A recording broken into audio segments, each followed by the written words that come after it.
नमस्कार दोस्तों। आज हम बात करने वाले हैं भारत और रशिया के संबंध के बारे में। भारत और रूस के संबंध कितने गहरे होते जा रहे हैं, इससे अमेरिका क्यों परेशान हो रहा है, इस बारे में हम विस्तार से चर्चा करेंगे। तो चलिए वीडियो शुरू करते हैं। यदि आप वीडियो में नए हैं तो वीडियो को लाइक करें और चैनल को सब्सक्राइब करें। तो वीडियो शुरू करते हैं। ये कहानी है पावर की, ये कहानी है रणनीति की। एक तरफ अमेरिका, दूसरी तरफ भारत की नीति की। अमेरिका कहता रूस से दूरी बनाओ, भारत कहता हम अपना हित पहले बचाओ। रूस यूक्रेन युद्ध के बीच भारत ने तेल लेना बंद नहीं किया, और अब खबर ये, Bharat Sukhoi FY-57 fighter jet खरीद सकता है। क्या अमेरिका सच में परेशान है? क्या उसे लगता है भारत रूस की मदद कर रहा है? और सुखोई FY-57 डील से क्यों मचा है भूचाल? आज सब खुलकर समझेंगे। रूस यूक्रेन युद्ध और भारत की पोजीशन। जब 2022 में रूस यूक्रेन युद्ध शुरू हुआ, पूरी दुनिया दो खेमों में बट गई। अमेरिका और यूरोप ने रूस पर प्रतिबंध लगाए, तेल, गैस, बैंकिंग, सब पर रोक। लेकिन भारत ने क्या किया? भारत ने कहा हम शांति चाहते हैं, लेकिन अपनी ऊर्जा सुरक्षा भी।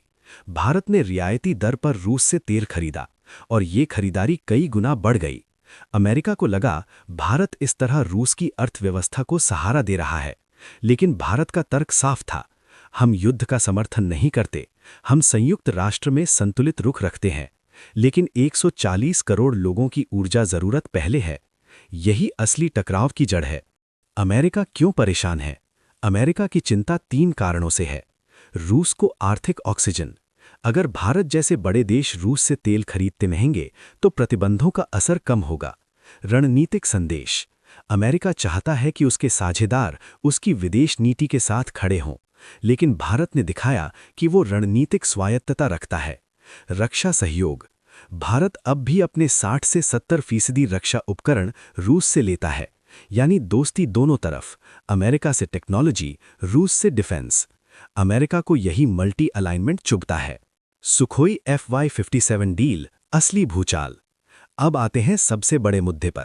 Sukhoi FY-57 5th generation stealth fighter jet. अगर भारत इसे खरीदता है या को डेवलप करता है तो क्या होगा? भारत की एयरफोर्स की ताकत बढ़ेगी, चीन के J-20 का जवाब मिलेगा, पाकिस्तान पर रणनीतिक दबाव। लेकिन अमेरिका की चिंता क्या है? अमेरिका चाहता है कि भारत F-21 या F-35 जैसे प्लेटफॉर्म पर विचार करे।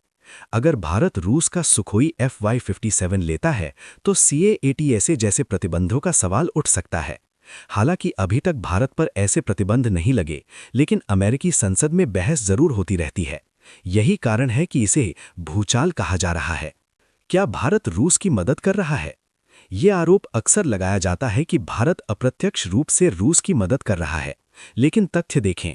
भारत रूस से तेल खरीदता है, लेकिन पश्चिमी देशों को रिफाइंड प्रोडक्ट भी बेचता है। भारत ने कभी खुले तौर पर युद्ध का समर्थन नहीं किया। भारत का स्टैंड है, ये हमारी राष्ट्रीय हित की नीति है। भारत ना नाटो में है, ना रूस के सैन्य गठबंधन में। भारत नॉन अलाइंड 2.0 मॉडल पर चल रहा है। अमेरिका में क्या मचा है? अमेरिका के रणनीतिक थिंक टैंक में चर्चा है, क्या भारत विश्वसनीय साझेदार है? क्या क्वाड पर असर पड़ेगा? क्या चीन के खिलाफ साझेदारी कमजोर होगी? लेकिन सच ये भी है, अमेरिका को भारत की जरूरत है। इंडो पैसिफिक रणनीति, चीन को संतुलित करना, टेक्नोलॉजी और सप्लाई चेन। इसलिए अमेरिका खुलकर टकराव नहीं चाहता, वो दबाव भी डालता है और साझेदारी भी जारी रखता है। भारत की असली रणनीति। भारत की नीति साफ दिखती है, दोस्ती सबसे, फैसला अपने हित में। रूस से ऊर्जा और रक्षा, अमेरिका से टेक्नोलॉजी और निवेश। सुखोई FY-57 हो या तेल की डील, भारत अब आदेश नहीं मानता बल्कि संतुलन बनाता है। अमेरिका परेशान है शायद, लेकिन भारत आज पहले से ज्यादा आत्मविश्वासी है। अगर आपको ये विश्लेषण पसंद आया हो तो वीडियो को लाइक करें, शेयर करें और चैनल को सब्सक्राइब करना ना भूलें। कमेंट में बताइए, क्या भारत को रूस से दूरी बनानी चाहिए या अपनी रणनीतिक स्वतंत्रता बनाए रखनी चाहिए? जय हिंद।